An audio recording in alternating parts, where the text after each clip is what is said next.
So, well, hold on. Tell me when you started. You started? Yeah. But okay. I can edit this part out. You can? Yeah. Don't edit it. Just fucking leave it in. No. Okay. So I'm going to keep going with this Cosmic Quarries book. Eventually, I'll move on to other and more interesting books. Like, this is interesting as hell to me. But I understand that the thing that's going to be crazy is when I start doing this with, the Bible. But either way. So, Earthrise, December 24th, 1968. A historic photograph taken during Apollo 8, the first crewed mission to the moon. Today's observations from space confirm the science of centuries past. That's when they took a picture of the moon, of the Earth. The Earth. That's cool. Astronomy with a Stick. Also, side note, okay, I know I need to read this book, but I was listening to the concepts of physics and quantum mechanics, and I cannot understand how humanity is just dick riding time and, not time, but gravity so hard. But they're just like, well, they weren't. They stopped. It just doesn't make any sense to me how no one did the thought exercise. And I understand that people couldn't see it, because I understand how the mind works, and there's no way they ever could have. But it is fucking weird. Like, once you can make the connection, it's going to be awkward. Astronomy with a Stick. We don't know what you learned in 3rd grade. No one knows what we learned in 3rd grade. I don't even think we know what we learned in 3rd grade. But let's get one thing straight. Nobody with any education in the 15th century believed Earth was flat. Oh my God. The fact that he has to put flat Earth information at the beginning of his book is funny. Or that Christopher Columbus would fall off the edge if he sailed too far. Yo, real talk. I kind of wonder if they did think that at some point. They did. The people back then. No, they absolutely did. No, people back then. Hold on, no one. And as kids in the 15th believed that. Okay, 15th century. Ptolemy devoted a section of his Almagest. I can't pronounce that. I'm going to say Almagest to the proposition that also the Earth, taken as a whole, is sensibly spherical. Okay? Among other things, he noted the solar ellipses occurred at different times of day in different places around the Mediterranean. Whereas if Earth was flat, or if Earth were flat, they would occur at the same time everywhere. Also, my wife is filming, so she's finally having my back with the videos. Hopefully, I'll be able to get her to talk, because we'll be working out together. Just talk. And I know, but we'll be working out together, making videos on that, but not as a main thing. It's just pointing out areas in our life. So that's kind of cool. That being said, if Earth were flat, they would occur at the same time everywhere. Yes, we know this. Also, Earth's shadow on the moon during lunar ellipses. Yo, can we just explain one thing? The reason people believe in flat Earth is not because it's a thing. It's because that's how their mind has to work. It's the concept of they believe, and because they believe in a certain thing, opposition to the belief will cause conflict. That conflict is literally anything that makes them believe it, which is what they're doing right now. It's the idea that through not wanting to be a part of an in crowd, there's a bunch of calculus there. There's a long ass flow chart, but ultimately it boils down to they wanted friends, and their friends believe in a thing, so they started believing in a thing, and it reinforced their friends' belief in a thing, and because of that and what it brought to their life, they allowed themselves to be addicted to the concept. They allowed themselves to be indoctrinated to a concept that wasn't right, but they would fight for it tooth and nail. What does that sound like to you? It sounds like fascism, racism. Again, the same things that we're cucked by are the things that are all rooted when you connect them back to the central nervous system of fear through the context of all the things written.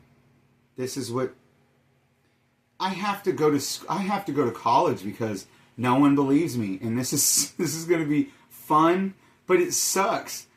But it's okay. I can get over it. Adding epicycles. What really happens when Mercury is in retrograde? This is actually interesting to me. What really does happen? Mercury is in retrograde. Contrary to what astrologers might tell you, nothing, because Mercury isn't actually moving backward in space. Is that what retrograde meant, baby? Baby, is that what retrograde meant? Going backwards? No, retrograde is... Well, it says Mercury isn't actually moving backward in space in reference to retrograde, so that would be going backwards. Oh, yeah. I think. I don't know. We might just be dumb on this one. I don't care. It just looks that way due to Mercury's motion relative to Earth around the sun. This is what's funny about it. I'm a genius of wisdom, not intellect. So you guys are going to laugh at me, and I don't care because it's fucking funny. Only to realize that it is you who are moving forward. But in Ptolemy's time, this apparent backward motion of planets required an active explanation that made sense within the Earth-centered model of the universe. To accommodate this periodic backward motion of planets, astronomers added smaller spheres called epicycles. That's funny. Into their system. Ultimately, the sun-centered model of the universe simplified the system, naturally accounting for retrograde motion and many other phenomena observed in the sky. That's kind of cool. But it does answer it has all the little thingies. It has all the little things, babe. Mm-hmm. So, that's cool. The zodiac. Oh, snap. It's my man's tweets. Yo, homeboy will not reply to me. He's all horny for, like, the Katy Perry interview, but, like, the person who actually answers the questions that he has, he ain't got no time for me. Yet. Listen to me being all pussified. I'm like bitching over here. I'll quit.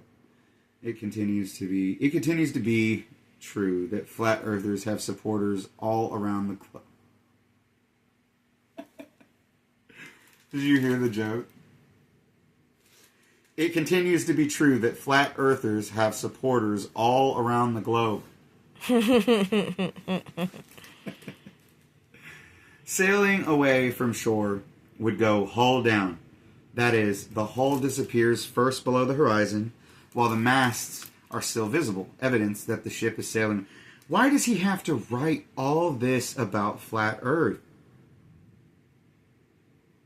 He's just hoping they'll read it and care. They'll never care because they didn't know and they didn't want to know, but now they can understand.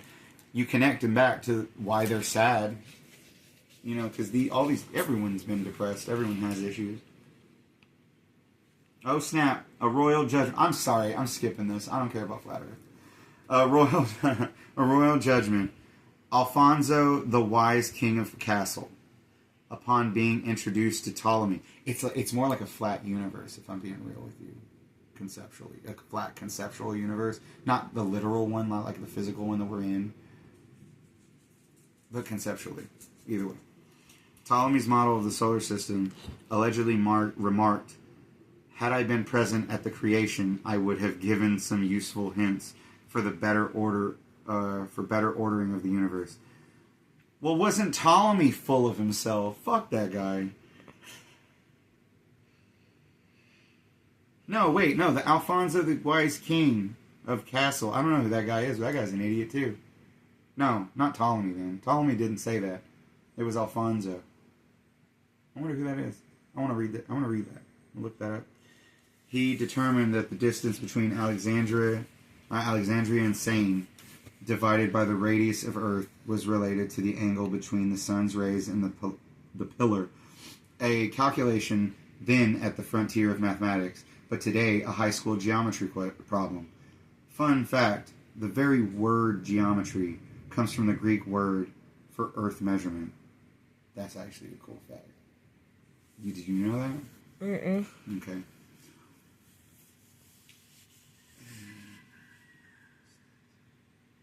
I don't know how to pronounce it. Eratosthenes result.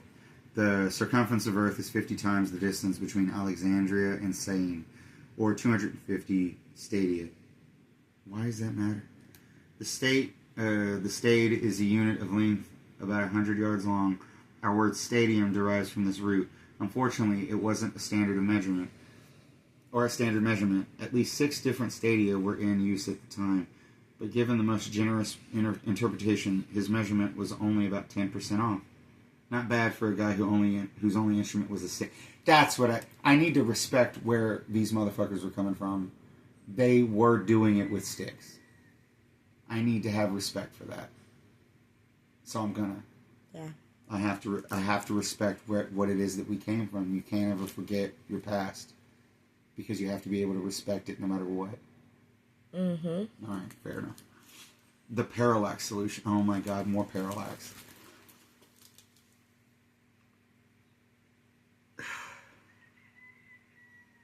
So, I don't have to read this for myself, but I'll read it for everyone else. To understand our place in the universe, we must ask how big the cosmos actually is, and how big it is compared to Earth. Sounds like a simple question. On Earth, calculating the distances to places and things normally poses little challenge. But in the universe, it opens a door to one of the most intricate problems in modern astrophysics, the distance ladder. We'll return to it several times before we're done. Let's start by noting our nighttime sky Let's start by noting that our nighttime sky presents itself as a two-dimensional display of starlight. I'm sorry, baby. Can you just be able to make it through this? I understand that you're getting impatient, but it would be really helpful for me if you could focus up and help me. And then we'll be done, and then it'll be okay. Is that alright? If you want to stop now, we can stop now. No, my arm's just getting tired. Well, alright. I want to go to Five Below and get one of those stands. Okay. Well, let me get to page 30. That's only 5 pages away. Okay. Then I'll try and stop talking. You know me. I'll try. I'll do my best. Let's start by noting that our nighttime sky presents itself as a two-dimensional display of starlight. We know that those lights sit at different distances from us. Or, in other words, we know the heavens are three-dimensional. The challenge is figuring out how far away everything is from Earth. I don't really think that's a challenge, because I kind of think we figured it out. The challenge now is quantifying gravity, but we didn't need to quantify... I'll shut up. Unfortunately, the methods and tools that work for nearby objects fail for faraway objects. You have to stand on the first rung of the ladder, so to speak, to invoke the next set of methods and tools that take you further. See, he gets it. That's what knowledge is spiral up. It's not a freaking ladder. When those tactics reach their distance limit, you have to climb onto the next rung and find yet another method that works, and so on. Along the way, any distance uncertainties that came before worsen as you ascend the ladder. The first rung is the cosmic distance ladder, invokes parallax. You can demonstrate it for yourself with a simple procedure, or with a procedure so simple, you've almost certainly done it before without knowing its implications. Hold your arm out and point your finger at an object across the room. Oh my God, when you open your eye... Your left eye and your right eye shifts back and forth against the background. That happens because the angle of sight, blah, blah, blah. If you know these two angles and the distance between your eyes, some simple geometry gives you the distance between your eyes to the tip of your finger. To extend this tactic to the sky, imagine measuring the angles of lines. Measuring the angles of the lines of sight to a distant object like a planet from two different places on Earth. Again, knowing the angle from each plot point on Earth to the object and distance between the observation points will give you the distance to the object. Also, the term observer... Really? Sorry. The term observer in physics is just other fucking people. Can we grow up? The Greek astronomer Hipparchus?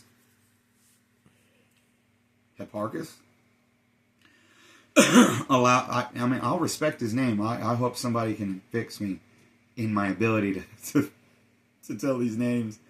Applied to this method, or applied this method to estimate the distance to the moon and came up with about 60 times the radius of Earth, too large by a factor of 2, considering he could have been off by a factor of 10 or 100 or 1,000, or wielded no method at all.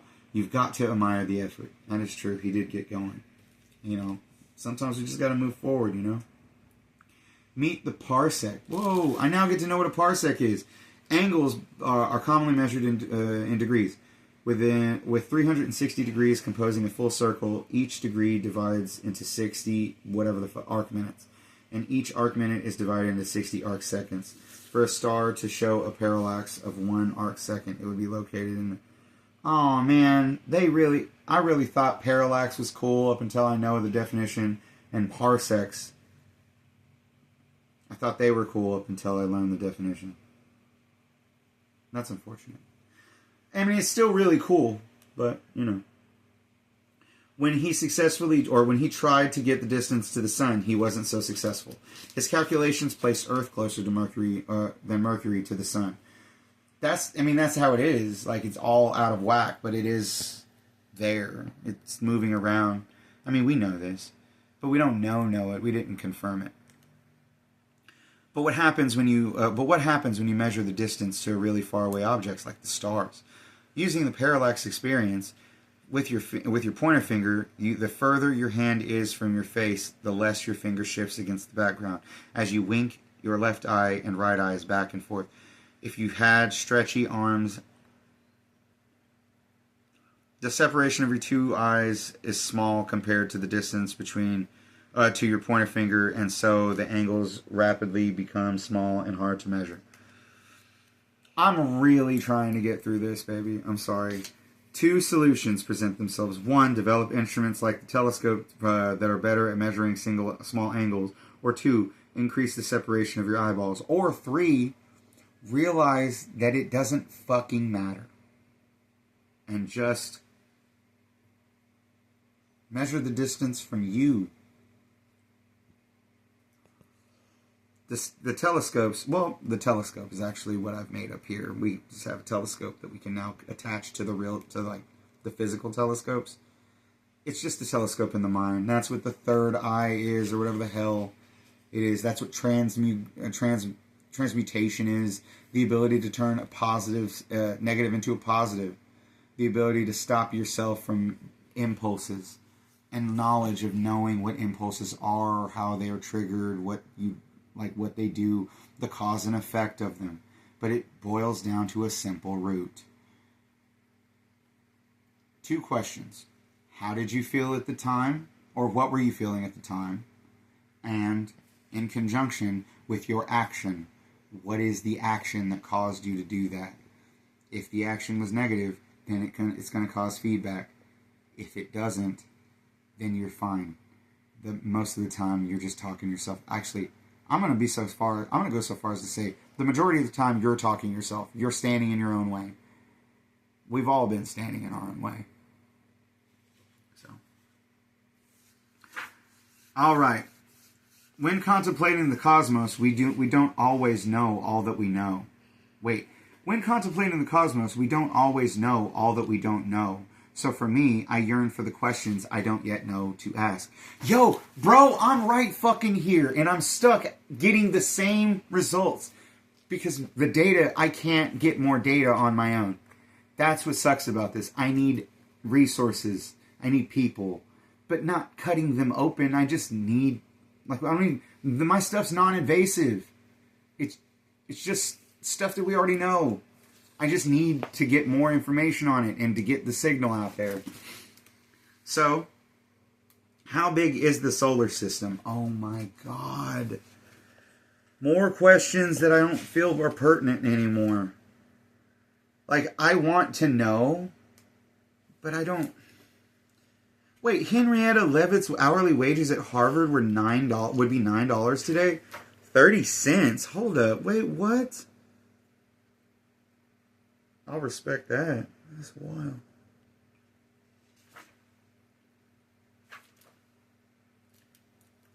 Wait, who's Henrietta Leavitt?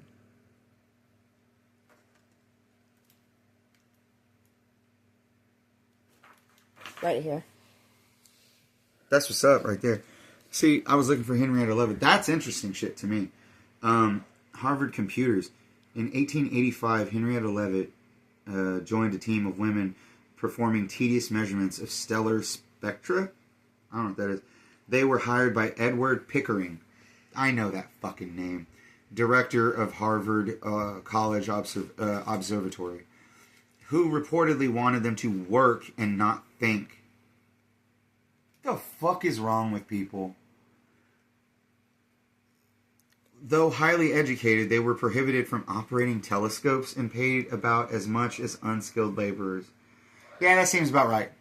That seems about right. They just wanted a chance, and so they got used for that chance. But upon Leavitt's discovery of Cepheid variables, I don't know what that is, but I'm now interested in it. Pickering published her work under his name. Of fucking course! What an insecure bitch. And she never received the credit she deserved in her lifetime. That's fucking trash. Oh, man. Yeah, that's pure ass. Henrietta Leavitt and the Standard Candle. Now, this is interesting to me. With the latest spaceborne telescopes, parallax gets you the distances of the nearest billion stars. Sounds like a lot, but those stars occupy a tiny spherical volume around the Earth, containing less than 1% of all stars in the Milky Way galaxy. How can you measure the distance to a far-off star or to another galaxy? We need another rung on our distance ladder. It's a spiral, more spirals. Enter Henrietta Leavitt, an extraordinary figure in the history of astrophysics, daughter of a minister. That seems about right. She attended what was then called the Society for the Collegiate Instruction of Women, which later became Radcliffe College, the sister college of Harvard and Cambridge, Massachusetts. Upon graduation, she took a job at the Harvard College Observatory. In those days, the tedious analysis of the astronomical data was done with pencil and paper. Fucking champs. They were pencil and papering it up. And regulated the teams of people, usually women. Usually women. This is bullshit.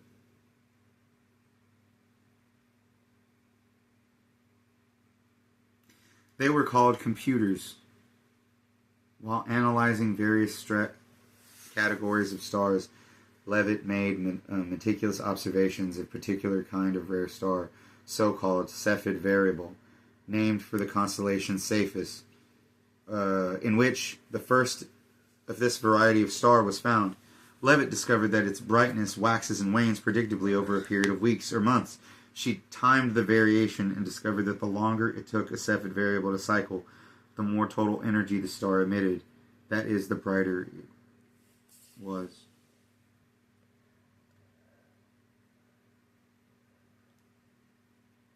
Wow. Sounds to me the more obstacles it took to get there, the harder it shined when it did. That's what I feel when I read this. If you know in advance the rate at which a star is emitting energy, dude, it's literally a study of the stars that's just us. Then by using a simple formula, you can calculate how far away that star is just by measuring how bright or dim it happens to look at the distance you find it. The same thing we can do with people and understanding them. We can feel oh my god, this is ridiculous. But you first need a Cepheid variable close enough for you to establish its distance via parallax. People. We can study the... Oh my god, okay. Leavitt's method for the first example of what astrophysics called the Standard Candle technique for determining distance, which will surface again when we talk about the discovery of dark energy and the accelerating. Yo, fuck dark energy and the people who are so afraid of philosophy, looking down on the concept of philosophy and casuistry because it was bastardized by religion. But the problem with religion is it was partially wrong. And the thing that fucked it was literally the extension of fear in the mind by proxy of power and greed. Money. It's so fucking boring. Humanity is the most boring sometimes, but super interesting like this. She got no credit in her life, and yet she still did the thing. She did the damn thing. How many people in our history got no credit and still did the thing? I refuse to let that ride anymore. And I'm on page 30. But, alright, so I'm going to go hang out with my wife. We're going to go get our kid. When's our kid get out of school? In just a minute. Yeah, we're going to go pick up our kid and go hang out and just have fun as a family. You know, because that's what everyone can do if they work within the concept of what they're in. Yeah, like the hope is here. Joy Boy exists. But so does the friends that Joy Boy is bringing along the way. It's just going to take time. But I'll keep reading. Also, I'm doing the fucking neckbeard thoughts. Oh, so, baby, what I'm doing, I'm making short videos, and I'm literally just tagging those neckbeard thoughts. Isn't that funny? That's funny. Yeah. All right. Well, I'm getting off here. Thanks, babe. Thank you for recording for me.